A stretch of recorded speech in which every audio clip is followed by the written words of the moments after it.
Ramesh sir, என்னன்னா ஆராசாவினுடைய அந்த audio இதெல்லாம் பார்த்தோம். கொஞ்ச நாளைக்கு முன்னாடி வந்த இவர் பிடிஆர்னுடைய அந்த ஆடியோ, இது எல்லாத்தையும் வைத்து பார்க்கும் பொழுது, இந்த ரெண்டையுமே வைத்து பார்க்கும் பொழுது உள்ளபடியே திமுகவுக்குள்ள உயர் பொறுப்பில் இருக்கக்கூடிய நிர்வாகிகள், திமுக தலைமைக்கு நெருக்கமாக இருக்கிறவங்களே திமுக தலைமை மேலே ஒரு மிகப்பெரிய அதிருப்தியில் இருக்கிறது போல தெரியுது. அது உண்மையா? அது இருக்கலாம், உண்மையாகவும் இருக்கலாம். அதில் எந்தவித மாற்று கருத்தும் இல்லை. இன்றைக்கு தான் இந்த ஆடியோ ஒரு யூடியூபர் வெளியிட்டிருக்கிறார். இந்த ஆடியோவை முழுமையாக கேட்கின்ற பொழுது உண்மையிலேயே ஆராசா அவர்கள் அவருடைய ஆதங்கத்தையும் கொட்டியிருக்கிறார், திமுக தலைமை மீது உள்ள ஒரு வெறுப்பையும் கொட்டியிருக்கிறார். வெறுப்பா தெரியுது. அது வெறுப்பு என்று சொன்னால், நான் எதுக்கு சிறையில் இருந்தேன், என் வீட்டில் பணம் இருந்தது, கலைஞர் தொலைக்காட்சிக்கு என்று சொல்லிவிட்டு அது உடனே தாவுகிறார். அடுத்த சப்ஜெக்டுக்கு வரார். என் வீட்டில் பணம் இருந்தால் நான் அதற்காக சிறை தண்டனை அனுபவிக்கலாம். நான் 2 மாதம் சிறையில் இருந்தேன், யாரும் என்னை பார்க்கல. ஒரு திமுக நாடாளுமன்ற உறுப்பினரோ சட்டமன்ற உறுப்பினரோ பார்க்கல. அதற்கப்புறம் கனிமொழி அவர்கள் வந்ததுக்கு பிறகு தான் எல்லாமே பார்த்தாங்க. குறைந்தபட்சம் துரைமுருகன் அவர்கள் கூட என்னை சந்திக்கல. உள்ளே எனக்கு ஏதாவது பர்ஸ்டாக இருந்தால் என்னுடைய உயிருக்கு ஒரு ஆபத்து வந்திருந்தால் அதையெல்லாம் நான் எப்படி தாங்கி கொண்டு இருக்க முடியும் என்ற அவருடைய ஆதங்கத்தை அவர் வெளிப்படுத்தியிருக்கிறார். உண்மையிலே அது கோபம், வெறுப்பு, ஆதங்கம் மூன்றுமே அதில் தெரியுது.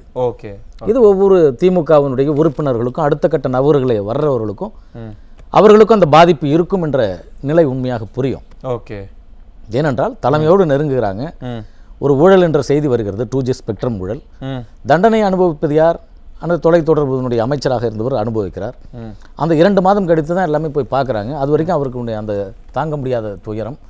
இன்னொன்று, அந்த வழக்கை அவரே தொடுத்து அவரே வெளியில் வரார். இன்னொன்று சொல்கிறார் பாருங்க, இந்த வழக்கை தொடுத்தது நான், இதுக்காக நான் பல புத்தகங்களை ஆங்கிலத்திலையும் தமிழிலும் எழுதியிருக்கேன். இந்த புத்தகத்தை பார்த்து இந்து ராம் அவர்கள் அதிர்ச்சி ஆயிட்டாரு. நான் பிரணப் முகர்ஜி அவர்களை, மாண்புமிகு சோனியா காந்தி அவர்களை, மன்மோகன் சிங் அவர்களை நான் குறிப்பிட்டு அப்படி எழுதியிருக்கேன். இது பிச்சுக்கிட்டு போகும் பாருங்க, இது நீங்க இவ்வளவு பெரிய திறமையா எழுதிருக்கீங்க என்று என்னுடைய திறமைகளை பாராட்டிருக்காங்க. எனக்கு திறமை இருக்கு. கலைஞர் மறைவுக்கு பிறகு கண்டிப்பாக தளபதி ஸ்டாலின் அவர்கள் பொறுப்பேற்பார், ஆனால் அது ஒரு 6 மாத காலம் தான் நீடிக்கும். அப்புறம் கனிமொழி அவர்களுக்கும் திரு ஸ்டாலின் அவர்களுக்கும் பஞ்சாயத்து வரும், என்னை எந்த இடத்திலும் அகற்ற முடியாது என்று அந்த நிலையும் சொல்லுகிறார்.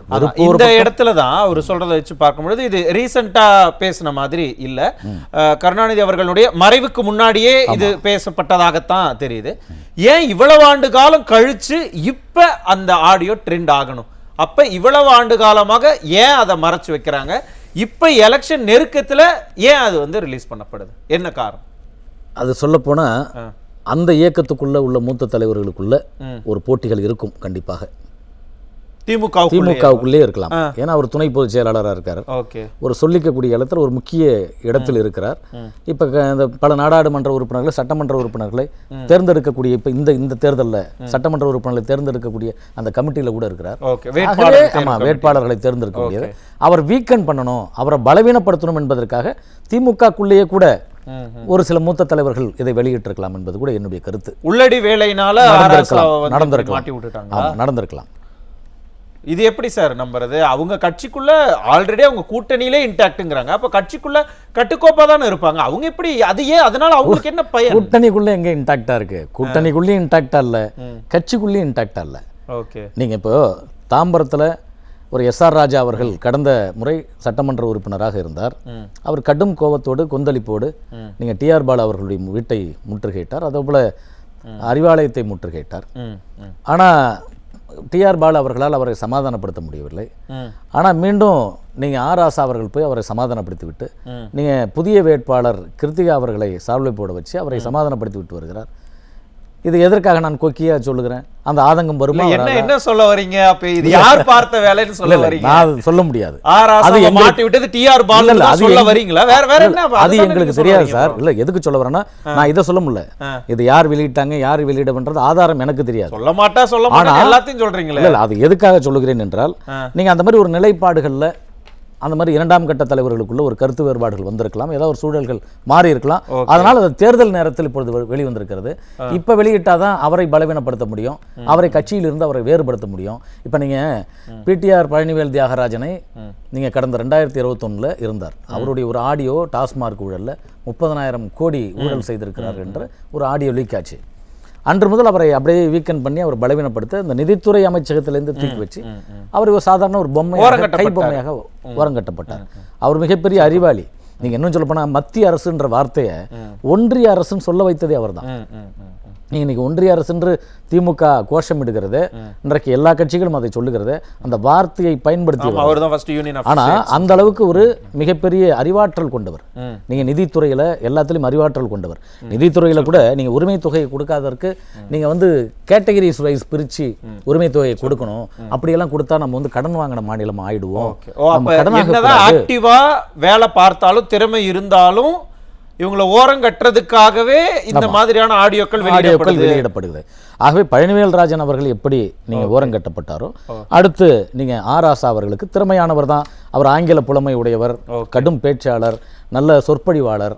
இதுதான் காரணமா இல்ல அவரு எங்கிருந்து வந்தாரு, அவருடைய பின்னணி என்ன, என்ன சமூகம் அப்படிங்கிறதும் காரணமானு இன்னும் விரிவாக பேசலாம். என்னன்னா இந்த எலெக்ஷனை பொறுத்தவரை கரெக்டாக இன்னொரு 20 நாள் கூட, கரெக்டாக 20 நாள் தான் இருக்கு. இந்த மாதிரியான நேரத்தில் இந்த ஆடியோவை ரிலீஸ் பண்ணி இருக்கிறதன் காரணமாக ஏதாவது இம்பேக்ட் வந்தது அப்படின்னா நடந்துட்டு இருக்கல கேஸ், அந்த கேஸில் ஏதாவது விஷயங்கள் இங்கே நடக்குமா?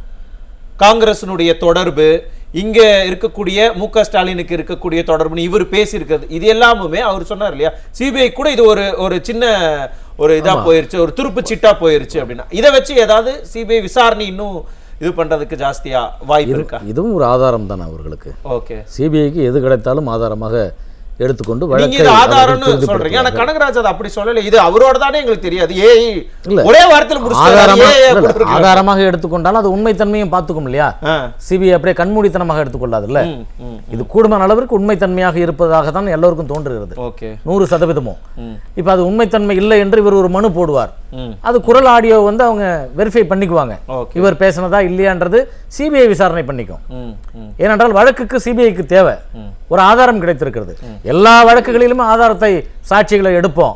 அந்த ஆதாரம் உண்மையா உண்மை இல்லையா என்பது காவல்துறையோ சிபிஐயோ சிபிசிஐடியோ எடுத்துக்கொள்ளும்.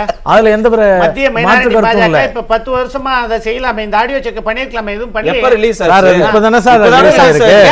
2016 ஆன டேப் தானே. ஏங்க 2016 யாருக்கு தெரியும்? பொது வெளியில வந்திருக்கு. 2016 யாருக்கு தெரியும்? அது இப்பதான் வெளியில வந்திருக்கு.